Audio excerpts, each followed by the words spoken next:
Hello students, Standard 9 Physics Unit 3 Fluids lesson பார்த்துக்கிட்டு இருக்கோம். Last class வந்து நம்ம pressure due to a liquid column அந்த topic பார்த்தோம். Then atmospheric pressure and measurement of atmospheric pressure இந்த topics நம்ம discuss பண்ணோம். Today we will be seeing Pascal's law. So let us see Pascal's law. Pascal's principle சொல்லலாம் இல்ல Pascal law கூட சொல்லுங்க, ரெண்டும் ஒண்ணுதான். Pascal's principle is named after Blaise Pascal. Now who is this Blaise Pascal? He is a French mathematician and physicist. So இவங்க கண்டுபிடிச்ச law தான் நம்ம என்ன செய்றோம், Pascal's law ன்னு படிக்கிறோம். So what is the statement for Pascal's law? The law states that the external pressure applied on an incompressible liquid is transmitted uniformly throughout the liquid. That is the statement for Pascal's law. Now what is the meaning? Meaning என்ன சொல்றாங்கன்னா, so if you take a incompressible liquid, ஒரு கண்டெய்னர்ல வந்து நம்ம liquid எடுத்திருக்கோம், அந்த லிக்விட்ல வந்து at one point you have to apply pressure. இப்போ pressure வந்து நம்ம apply பண்றதுனால it is called as external pressure. So you're applying external pressure at one point on an incompressible liquid, and the pressure it will be transmitted uniformly throughout the liquid. So we are applying pressure at one point, that pressure will be transmitted throughout the liquid. Liquid முழுக்க அந்த pressure வந்து transmit ஆகுது. எப்படி transmit ஆகுது? Uniformly. You know what is the meaning from uniformly? Uniformly means same. So எந்த அளவுக்கு நம்ம pressure கொடுக்கிறோமோ அந்த அளவுக்கு அந்த pressure வந்து throughout the liquid it will be transmitted. Okay வா? So that is the statement for Pascal's law. Now next you have to demonstrate Pascal's law. Pascal law வந்து demonstrate பண்ண போறோம். Small experiment. Okay வா? சரி, இந்த experimentல என்ன பண்ண போறோம்? You have to take a glass vessel having holes all around its surface. So glass vessel எடுத்துக்க போறோம், அந்த surfaceல வந்து you are having holes. Okay வா? Then you have to fill it with water. இந்த glass vessel வந்து நம்ம water வச்சு fill பண்றோம். Then push the piston. So you have to push the piston. Diagramல பார்த்தீங்கன்னா you are pushing the piston in the downward direction. So the force is applied. Push means force தானே. So we are pushing the piston in the downward direction. The water rushes out of the holes in the vessel with the same pressure. So you are applying force onto the piston. The piston will move downwards. அப்படி move downwards move ஆகும்போது அங்க வந்து வாட்டருக்குள்ள வந்து ஒரு pressure create ஆகும். That pressure it is created at one point. ஒரு பாயிண்ட்ல தான் நம்ம pressure கொடுக்கிறோம். That pressure is transmitted equally throughout the liquid in all directions. So that is, you can see the diagram. The water is rushing out from the holes with the same pressure. எல்லாத்துலயும் பாத்தீங்கன்னா மூணு கோடு தான் கொடுத்திருப்பாங்க. three lines தான் இருக்கும் ஒவ்வொரு holeல இருந்து. சரியா? So this means that the pressure is transmitted equally throughout the liquid in all direction. So that was about Pascal's law, small demonstration. இப்போ day to day lifeல வந்து இந்த Pascal law, இந்த principle நம்ம எங்க யூஸ் பண்றோம்னா, we are applying it various machines. என்ன மாதிரி machine? You are having hydraulic press, hydraulic lift, hydraulic brake. இந்த மாதிரி நிறைய இடத்துல வந்து நம்ம இந்த மாதிரி principle, Pascal law principle நம்ம யூஸ் பண்றோம். ஓகேவா? Here we have one of the application of Pascal's law, that is hydraulic press. So before that I have told that hydraulic press, hydraulic brake, hydraulic lift. So these machines they work on Pascal's law அப்படின்னு சொல்லி நம்ம பார்த்தோம். ஓகேவா? So இங்கே நம்ம புக்ல வந்து hydraulic press மட்டும் தான் கொடுத்துருப்பாங்க. Now what is this hydraulic press? The word insists press. That means large bales of cotton வந்து நம்ம press பண்ணோம். Then oil seeds இருக்குல்ல, அதில் வந்து oil extract பண்ணுவாங்க. ஸோ அந்த seed எல்லாம் press பண்ணிடுறதுக்காக இந்த hydraulic press இந்த machine வந்து நம்ம யூஸ் பண்றோம். ஓகேவா? So here you have that construction and working. இதுல எப்படி Pascal law apply பண்றோம் அதான் நம்ம இதுல பார்க்க போறோம். So hydraulic press பாருங்க. Pascal law became the basis for one of the important machines ever developed, that is the hydraulic press. It consists of two cylinders of different cross-sectional areas as shown in the figure 3.9. So உங்க பக்கத்துல வந்து ஒரு figure இருக்கு 3.9. So அதுல பாத்தீங்கன்னா there are two cylinders. ஒரு cylinder வந்து small area of cross section இருக்கும், இன்னொரு சிலிண்டர்ல வந்து it is a larger area of cross section. They are fitted with the pistons of cross section areas small a and capital A. ரெண்டுமே area of cross section தான், அதனால small சிலிண்டருக்கு வந்து small a காமிச்சிருப்பாங்க and bigger சிலிண்டருக்கு வந்து capital A காமிச்சிருப்பாங்க. இப்போ இந்த small a capital A என்னன்னா they are the piston-ஓட cross section area. Piston-ஓட cross section area தான் என்னது? Small a capital A. Okay, the object to be lifted is placed over the piston of a large cross section area A. So எந்த object வந்து நம்ம lift பண்ணணுமோ இல்ல எந்த object வந்து நம்ம பிரஸ் பண்ண போறோமோ அந்த ஆப்ஜெக்ட வந்து லார்ஜர் கிராஸ் செக்ஷன் ஏரியா இருக்குல்ல அந்த பிஸ்டன் மேல தான் நம்ம வைக்க போறோம். ஸோ டயக்ராம்ல பாத்தீங்கன்னா you have that block of wood மாதிரி காமிச்சிருப்பாங்க. ஸோ லார்ஜர் சிலிண்டர் பிஸ்டன் மேல அந்த ஆப்ஜெக்ட வச்சிருப்பாங்க. The force F1 is applied on the piston of small cross section area, small letter a. So நம்ம கொடுக்கிற force F1. நாம apply பண்ற force தான் என்னது F1. So F1 you can see in the diagram, it is given in the downward direction. So it is moving the small piston. So small piston வந்து நம்ம move பண்றோம். It is moving in the downward direction. In between நம்ம என்ன பண்ணிருக்கோம்னா ரெண்டு சிலிண்டருக்கு நடுவுல we have connected a small glass tube. And it is filled with water. ரெண்டு சிலிண்டருமே நம்ம என்ன செய்றோம், it is filled with water. Now when you apply force F1 to the small cross section area piston, அந்த pistonல வந்து நம்ம F1 force apply பண்ணோம்னா pressure P is produced by the small piston. So F1 force apply பண்றோம். எதுல force apply பண்றோம், small cross section area அந்த piston மேல F1 force apply பண்றோம்.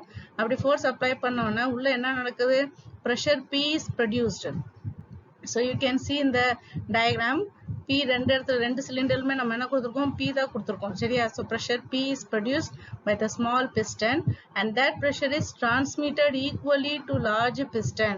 Small pistonல என்ன pressure கொடுக்கிறோமோ the same pressure is transmitted equally and it goes to the large piston and a force F2 acts on A which is much larger than F1.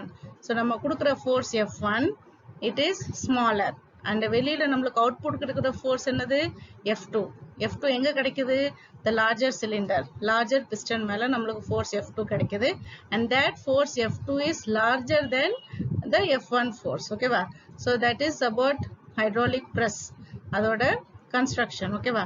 சரி, இப்போ நம்ம இதுல வந்து pascal லா வந்து என்ன பண்ணிருக்கோம், இங்க பாஸ்கல் லா எப்படி அப்ளை ஆயிருக்கு, நம்ம வந்து force கொடுத்தது வந்து small pistonல, that is F1. அதனால உள்ள pressure create ஆயிருக்கு. That pressure is transmitted equally throughout the liquid. அதனால ரெண்டு இடத்துல வந்து நம்ம P தான் யூஸ் பண்ணிருக்கோம், P1 P2 நம்ம யூஸ் பண்ணல. So which means the same pressure is transmitted and that is nothing but the Pascal's law. Okay, now you have that ரெண்டு ஈக்குவேஷன் கொடுத்திருப்பாங்க, என்னன்னு பார்ப்போம்.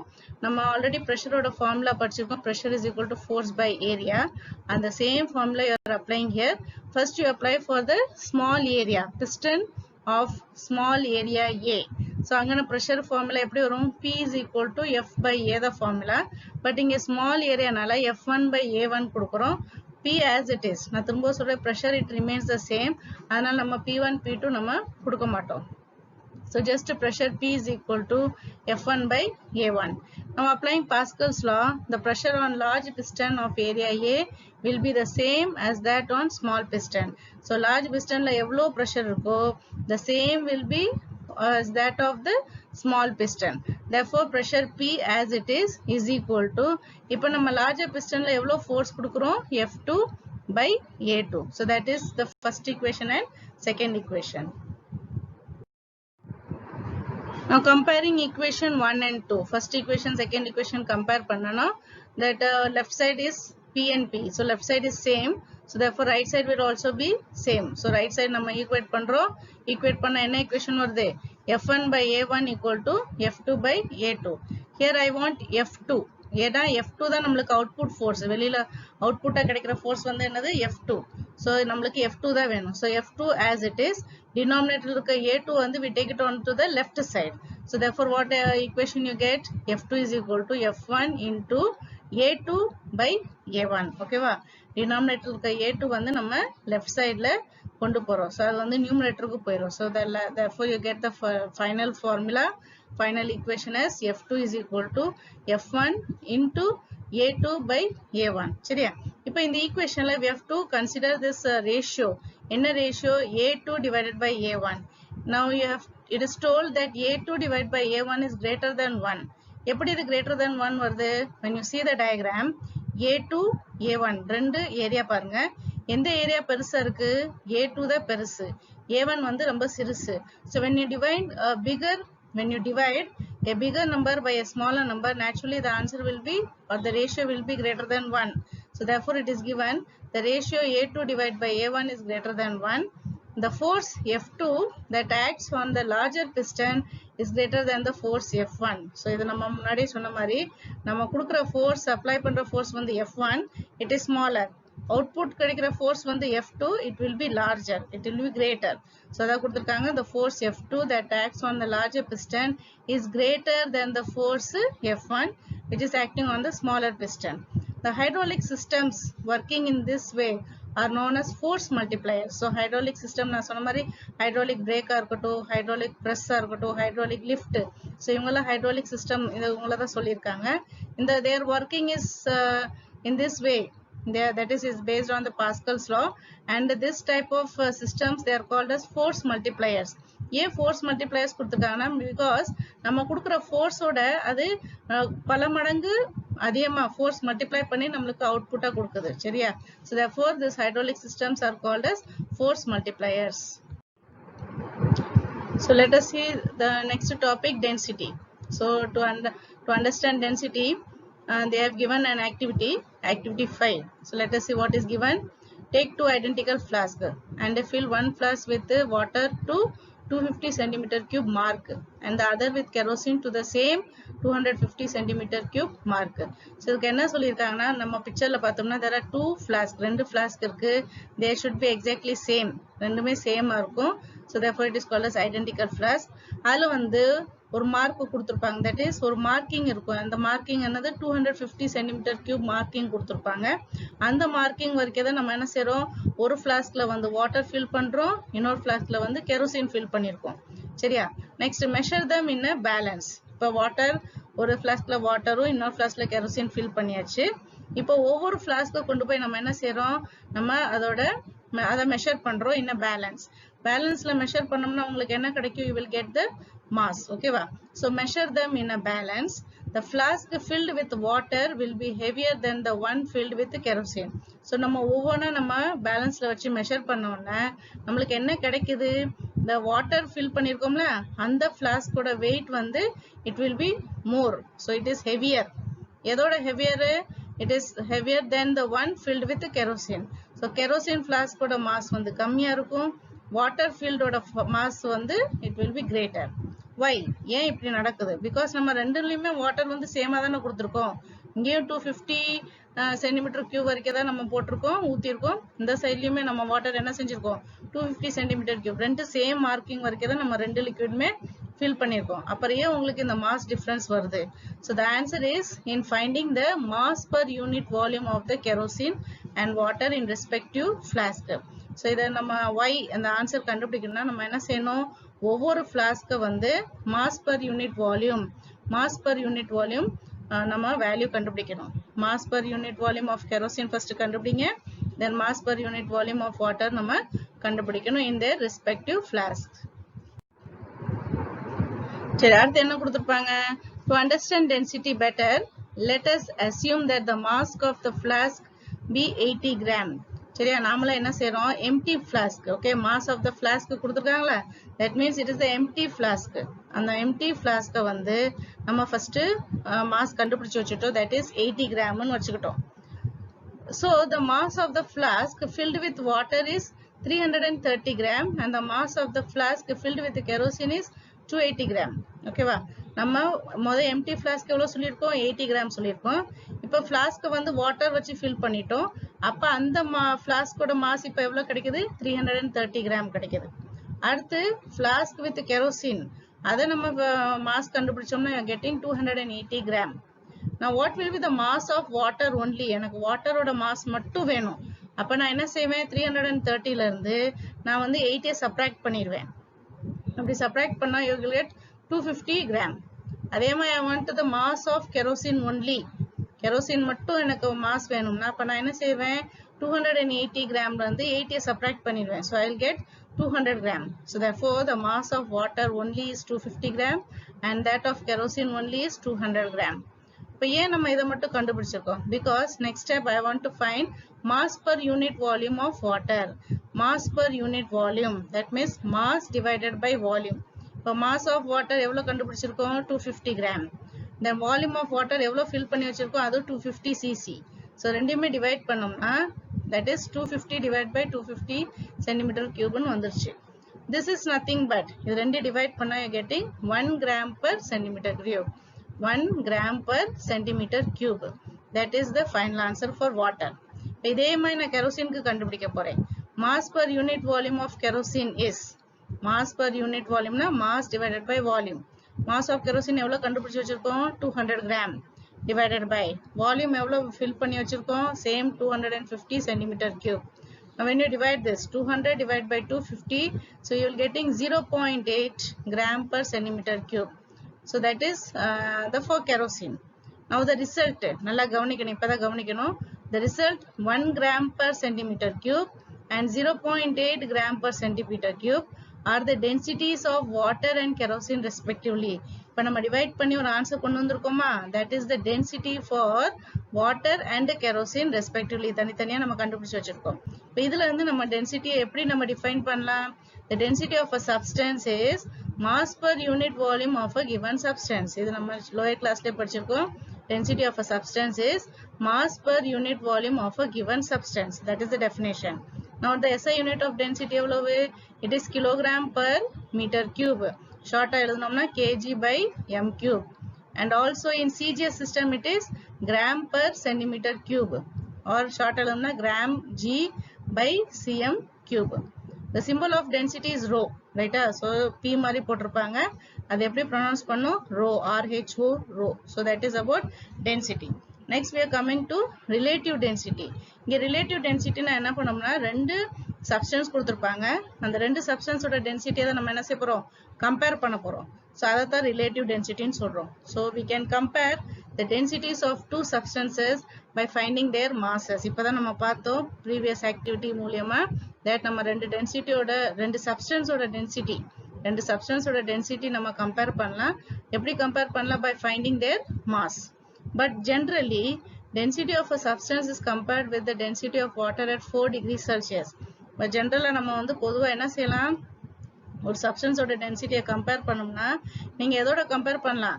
Density of water ஓட compare பண்ணலாம். Particularly எந்த temperature? 4 degrees Celsiusல. Why? Because the density of water at that temperature is 1 gram per centimeter cube. அந்த 4 degree Celsius particularly அந்த temperature எவ்வளவு கொடுத்திருக்காங்க? 4 degree Celsiusல மட்டும்தான் என்ன ஆகும்? The density of water ஓட value எவ்வளவு? 1 gram per centimeter cube. Now density of any other substance with respect to density of water at 4 degree Celsius is called as relative density. இப்போ relative density நான் முன்னாடி என்ன சொன்னேன்? ரெண்டு substance ஓட density வந்து நம்ம என்ன செய்றோம்? compare பண்ண போறோம். இப்போ ரெண்டு substanceல ஒரு substance கண்டிப்பா என்னவா இருக்கணும்? வாட்டரா தான் இருக்கணும். சரியா? அப்படி நம்ம density of water ஓட அந்த substance ஓட density compare பண்ணோம்னா then it is called as relative density. திரும்ப repeat பண்றேன். Density of any other substance with respect to the density of water at 4 degree Celsius is called as relative density. So what is relative density in short? சொன்னோம்னா என்ன செய்வீங்க? ஏதோ ஒரு substance கொடுத்திருக்காங்க. அந்த substance ஓட density வந்து நான் compare பண்ண போறேன். எதோட compare பண்ண போறேன்? water ஓட density ஓட compare பண்ண போறேன். எந்த temperatureல இருக்கு water ஓட density? 4 degree Celsius. அப்படி நம்ம compare பண்ணோம்னா that is what is called as relative density. Thus, relative density of a substance is defined as, here you have the actual definition. The relative density of a substance is defined as ratio of density of a substance to density of water. So you have to find the ratio. யாருக்கு ratio கண்டுபிடிக்க போற?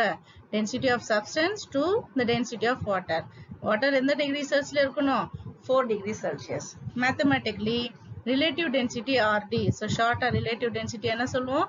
RD ன்னு சொல்லுவோம். So இந்த relative density is அதுக்கு நம்ம ஒரு formula கண்டுபிடிக்க போறோம். So அதை நம்ம next பார்ப்போம். So relative density is equal to density of substance divided by density of water at 4 degrees Celsius. இப்போ numerator denominatorல பாத்தீங்கன்னா ரெண்டுலயுமே density இருக்குல்ல. இப்போ பொதுவா general densityக்கு formula என்ன தெரியுமா? Density is equal to mass by volume. ரைட்டா? இது நம்ம தெரியும். Density is equal to mass by volume. இப்போ இந்த formula வந்து நான் என்ன செய்வேன்? The numeratorல density of substance இருக்கு. அங்க ஒரு substitute பண்ண போறேன். Plus denominatorல இருக்கு density of water. அங்கேயும் நான் இந்த formula substitute பண்ண போறேன். அப்படி substitute பண்ணோம்னா finally relative density எப்படி change ஆகும்? So பாப்போம் relative density formula is equal to mass of the substance divided by volume of substance divided by mass of water by volume of water. சரியா, இது வந்து நம்ம relative densityல இந்த density ஓட formula நம்ம substitute பண்ணிட்டோம். Since the volume of substance is equal to volume of water, நம்ம first activityலயே பார்த்தோம் that எந்த substance எடுக்கிறோமோ, இப்போ நம்ம kerosene எடுத்தோமா, kerosene water ரெண்டுமே volume வந்து எப்படி இருந்துச்சு, சேமா இருந்துச்சு, 250 cc. So அதே மாதிரி இங்கே நம்ம என்ன செய்றோம், volume of substance is equal to volume of water, ரெண்டு substance ஓட volume வந்து சேமா இருக்கு. So therefore in the above equation volume of substance and volume of water gets cancelled. Therefore you get relative density is equal to mass of the certain volume of substance divided by mass of equal volume of water. சரியா, mass of certain volume of substance. certain volume னா நாமளா அந்த substanceக்கு ஏதோ ஒரு volume நம்ம வச்சுக்கலாம். அதே volume வந்து நம்ம என்ன செய்றோம், வாட்டருக்கு எடுத்துக்கணும். சரியா, so relative density equal to mass of certain volume of substance divided by mass of certain volume of water. அது எந்த டிகிரி செல்சியஸ்ல இருக்கணும், 4 degree Celsius. Thus the ratio of the mass of a given volume of substance to the mass of an equal volume of water at 4 degree Celsius also denotes the relative density. Next we are having measurement of relative density. So previous case mein nama relative density da nama paathom, but now we have to find or measure the relative density by using an instrument which is called as spignometer, right? So what is this spignometer? Let us see. So relative density can be measured using spignometer, also called as density bottle. So spignometer ku innor per enadhu density bottle. So side la ungalku picture la irukum, paathite vaanga. It consists of a ground glass stopper with a fine hole through it. So picture la pathina கீழ ஒரு flask இருக்கும், flaskக்கு மேல பாத்தீங்கன்னா ஒரு நீட்டமா ஒரு மூடி மாதிரி வச்சு மூடி இருப்பாங்க. So அதுதான் உங்களுக்கு glass stopper. அந்த மூடியில வந்து அந்த ஸ்டாப்பர்ல வந்து ஒரு minute hole இருக்கும், ஒரு fine hole இருக்கும். சரியா, இப்போ இந்த hole எதுக்கு கொடுத்திருக்காங்க அடுத்து பாப்போம். The function of the hole in a stopper is that when the bottle is filled and the stopper is inserted, the excess liquid rises through the hole and runs down outside the bottle. So இப்போ நம்ம இந்த பாட்டில வந்து எந்த பாட்டில், density பாட்டில் சொல்லலாம், இல்ல பிக்னோமீட்டர் சொல்லலாம். அதுல வந்து நம்ம ஏதோ ஒரு லிக்விட வந்து நம்ம அதுல ஃபில் பண்ணிட்டோம். ஃபில் பண்ணிட்டு அதுல வந்து நம்ம அந்த ஸ்டாப்பரை இன்சர்ட் பண்றோம். ஸ்டாப்பரை இன்சர்ட் பண்ணோம்னா என்ன ஆகும், if there is excess liquid, எக்ஸ்ட்ராவா நம்ம லிக்விட் ஊத்திட்டோம்னா அந்த liquid it will rise through the hole, அந்த ஹோல் வழியா மேல வந்துரும், and then it will run down outside the bottle, பாட்டில் வெளியே நமக்கு அந்த excess liquid it will flow off, வெளியில வந்துரும். By this way the bottle will always contain the same volume of whatever the liquid is filled in, provided the temperature remains constant. So இதே மாதிரி நம்ம stopper ஓயாம எந்த liquid நம்ம அதுல fill பண்ணாலும் நம்ம ஸ்டாப்பர்ல வந்து அந்த ஹோல் இருக்குல்ல, அந்த ஹோல் வழியா என்ன செய்யணும், சப்போஸ் எக்ஸஸ் லிக்விட் இருந்துச்சுன்னா அது வெளியில வந்துரும், it will flow off. So இது மாதிரி இந்த ப்ராசஸ்ல வந்து என்ன நடக்குது, the bottle it will always contain the same volume of liquid. So எந்த லிக்விட் நம்ம யூஸ் பண்ணாலும் எப்பவுமே இந்த பாட்டில் என்ன செய்யும், it will contain the same volume, right? That is about the density bottle. Okay, now thus the density of the given volume of a substance to the density of equal volume of referenced substance is called relative density or specific gravity of the given substance. So இந்த பாட்டில வந்து என்ன செய்யுது, இந்த பாட்டில் எப்பவுமே என்ன பண்ணும், equal volume of லிக்விட வந்து மெயின்டைன் பண்ணுது. So therefore இதுல என்ன அடுத்து என்ன கொடுத்திருக்காங்கன்னா, the density of a given volume. So ஒரு given volume of substance இருக்கு, அந்த substance ஓட density plus எதோட கம்பேர் பண்றோம், density of the equal volume of a referenced substance. ஏதோ ஒரு substance வந்து நம்ம ரெஃபரன்ஸ்க்காக நம்ம வச்சிருப்போம், இது ரெண்டையும் நம்ம கம்பேர் பண்றோம், இல்ல ரேஷியோ எடுத்துட்டோம்னா that is what is called as relative density or specific gravity. relative density ன்னு சொல்லலாம், இல்லாட்டி specific gravity ன்னு சொல்லலாம். Okay, if the referenced substance is water, இப்போ நம்ம ஒரு வாட்டர் தான் நம்ம ரெஃபரன்ஸ் சப்ஸ்டன்ஸ் வச்சுக்கிட்டோம்னா then the term specific gravity is used. சரியா, வாட்டர் தான் நம்மளுக்கு வந்து அந்த ரெஃபரன்ஸ்டு சப்ஸ்டன்ஸ்னு வச்சுக்கிட்டோம்னா அப்போ நம்ம ரிலேட்டிவ் டென்சிட்டின்னு சொல்லக்கூடாது, we have to use specific gravity. specific gravity தான் நம்ம அந்த term யூஸ் பண்றோம். Okay, next we have floating and sinking. So எப்போ ஒரு ஆப்ஜெக்ட் float ஆகும், எப்போ ஒரு ஆப்ஜெக்ட் sink ஆகும், இது already you know. But then let us see whether an object will sink or float in a liquid is determined by the density of the object compared to the density of liquid. So ஒரு object வந்து sink ஆகுது இல்ல float ஆகுதுன்னு எப்படி நம்ம கண்டுபிடிப்போம்? So that எந்த object நம்மால float பண்ணுதோ இல்ல sink பண்ணுதோ அதோட density, the density of that object will be compared to the density of liquid. So object ஓட density liquid ஓட density வந்து நம்ம compare பண்ண போறோம். If the density of substance is less than the density of liquid, it will float. நம்ம எடுத்துக்க substance ஓட density குறைச்சல கம்மியா இருக்கு ரைட்டா as compared to the density of liquid, then the substance will float. For example, a piece of wood, ஒரு wood piece எடுத்துக்கிறோம், அது வந்து அதோட density எப்படி இருக்கும்? It will be always less than the water. Less water ஓட compare பண்ண போகும்போது அதோட density வந்து கம்மியா இருக்கும், therefore it will float. Any substance having more density than water will sink in it. So எந்தெந்த substance எடுக்கிறோம்? For example, stone கொடுத்திருக்காங்க. Stone ஒரு substance, அதோட density எப்படி இருக்கு? It will be more as compared to water. So அந்த மாதிரி substance எடுத்துட்டோம்னா it will sink into it. Okay வா? That was about floating and sinking. Thank you.